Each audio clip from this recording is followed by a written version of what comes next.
Hey there, wonderful audience who have joined the Revolving Relationship today. Get ready to embark on an incredible adventure with us. Subscribe now and let's explore the concealed secrets and uncover the truth together. Today, we will delve into a challenging topic that is relevant to all of us on our journey: handling deceit and betrayal. Well, my friend, today's story about OP breakup with her partner and so heartbroken. Let's see what happened.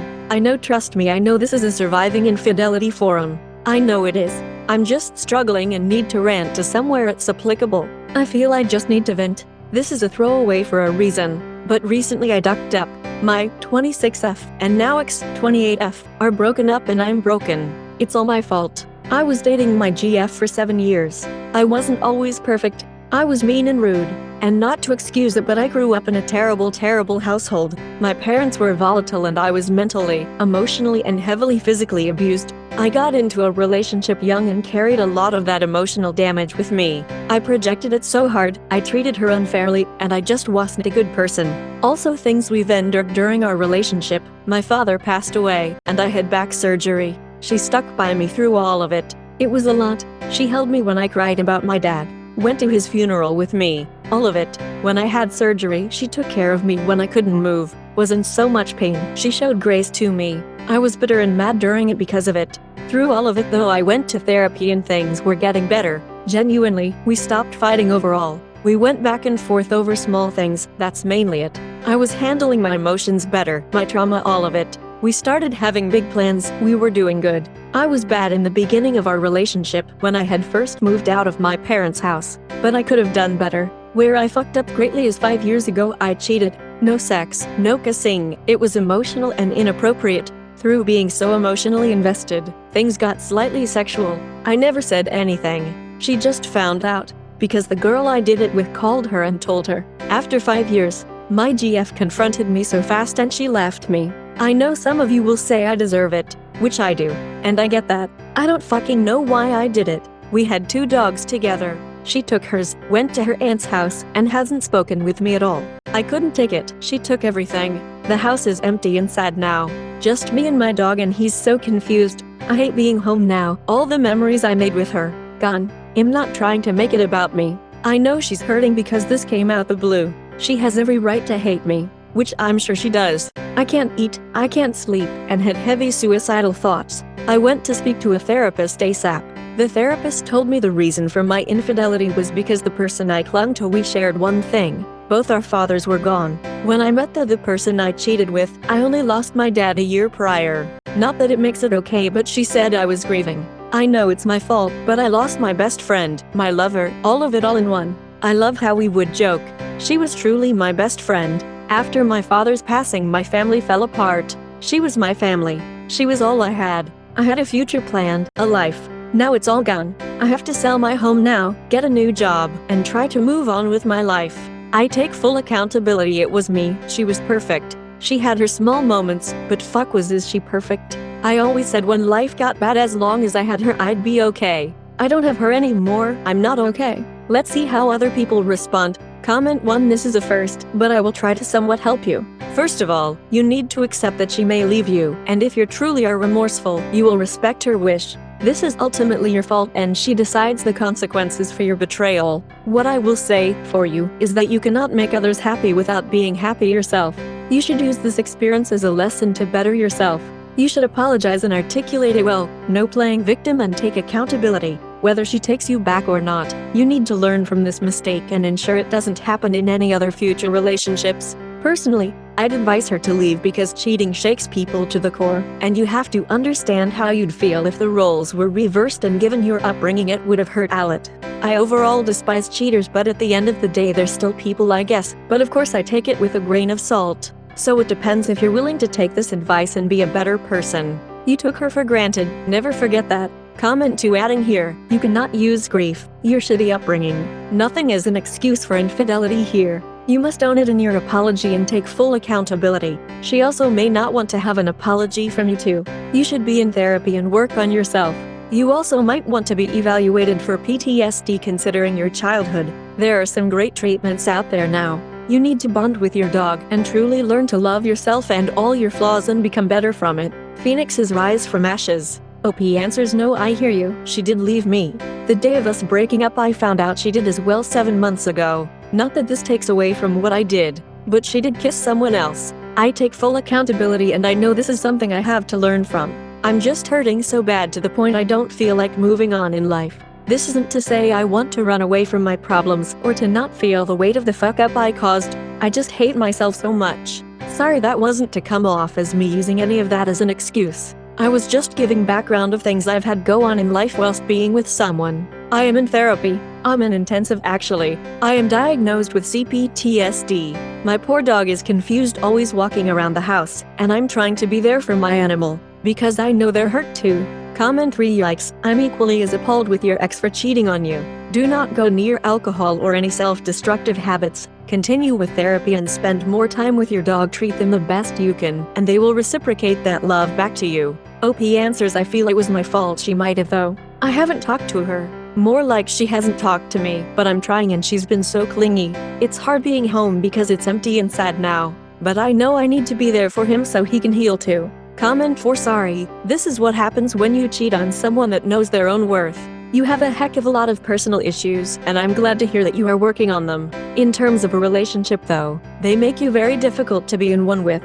In fact, someone might only be in one with you for a single reason: you are loyal, except you weren't. She's just found out that the one thing, the one and only thing, you really had to offer isn't there. Without it, she has cause to scan the rest of the relationship, and by your own admission, there wasn't really anything that she could hang her hat on to give her reason to stay.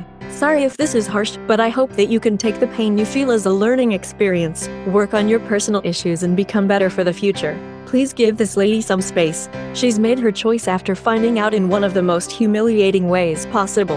At least let her have some time to process and decide on her future for herself. She may not come back. She may give you a chance. Up to her, but right now she's hurt, and you caused it. Now is not the time to be buzzing around her. OP answers, everything you said, I hear you. It's all valid. There's not much to look back at it and even think for a second I was anything she'd want to hold on to. I don't bother her at all. I haven't called or texted her. She called me one day just so we can sort out stuff we both had our name on, and that was it. I know she won't come back. It's hard to accept, but I did it to myself. She'll go on to live an amazing life, I know she will, and I wish I could have been part of it, but I fucked up. Also, don't be sorry, these are all things I needed to hear. I mean, I put my business out there, right? It wasn't harsh at all, it's true. Comment 5. Imagine all of the grief you're feeling, but all of it coming as a surprise betrayal due to someone else's choices. That's what being cheated on is like. Same pain, trauma, loss, but due to someone else's bad character. That's what most of us have been through here, so don't expect sympathy. Let your ex heal and move on in peace. Be a better partner next time. OP answers. I know, and you're right, I didn't want sympathy. I know I don't deserve it at all. I found out my partner did the same thing a while back, and although it doesn't take away from what I did, somehow I still feel it's my fault that I lead her to do that. Comment 6. If she cheated on you, then you need to stop idolizing her. Your relationship was in really bad shape if you both cheated on one another. Stop romanticizing it. Get some therapy and learn the skills you will need to be in a healthy, faithful relationship. OP answers, it's hard not to idolize it. It was my first big and real relationship, genuinely. Sure, I dated people before her, but nothing that stuck, you know. I was young. We grew up together. We learned life together and went through so many adversities. It's hard not to think about her in such light. Call it what you may, but she had kissed someone else. The thought of having to let it go sucks, and what sucks is because I know I caused it. Comment 7. I grew up in a terrible household, but here I am, never having cheated on anyone. I'm not sure what you thought mentioning that was supposed to prove. Despite having access to therapy, you still decided to use an external relationship to get your needs met that didn't need to be met that way. You say you've taken accountability, but have you? All I see here is me, poor me. Still self-centered, still a cheater. Have you learned from it at all? OP answers, I wasn't mentioning it have sympathy or throw a pity party. I was just stating the background of my life. It doesn't excuse any of it at all. I know it doesn't. I'm sorry if it came out as was me, it really wasn't meant to be. It was just to say what my thought process was in the moment I wrote it. I'm doing my best to take accountability of all that I did. I don't want to be self-centered, I genuinely want change. Maybe that's why I'm here airing out my dirty laundry and not having my tail tucked between my legs. I'm trying to learn. I've never cheated before a day in my life, and to move forward from this is learn like you said. Would you happen to have any advice or insight on how I may further it? Comment 8. Have you done any kind of research and reading into what cheating does to a victim or how to change the behaviors that lead to incidents of cheating at all? Tell me what podcasts, YouTube channels, books, therapist blogs, etc. have you looked at? I am a victim of infidelity. I never have come out and fully told my story. Anytime I do talk about it, I never bring up my terrible upbringing unless it is directly relevant to the conversation. Why do you think your upbringing was relevant? In my observations, cheaters can have many common qualities. Serial cheaters, cheaters who are also betrayed partners, one-off cheaters. They fit into loose categories, and there are similar qualities they share either within or regardless of category. The foremost quality that I see in almost every single one of you is primary self-centered motivations and behavior. When you guys talk about things, the ways that you don't even notice give away that you don't have the habit of practical, everyday empathy for your spouse partner and your daily thoughts and actions. Another common quality I notice is denial and undeveloped self-awareness. You all claim you are taking accountability, but mostly you haven't even done the bare minimum to put yourself in the shoes of the one you betrayed and learn about the effects of your actions. Put those together, and we have the typical wayward, acting completely lost and clueless about what to do, trying to frame it as concern for their partner and relationship.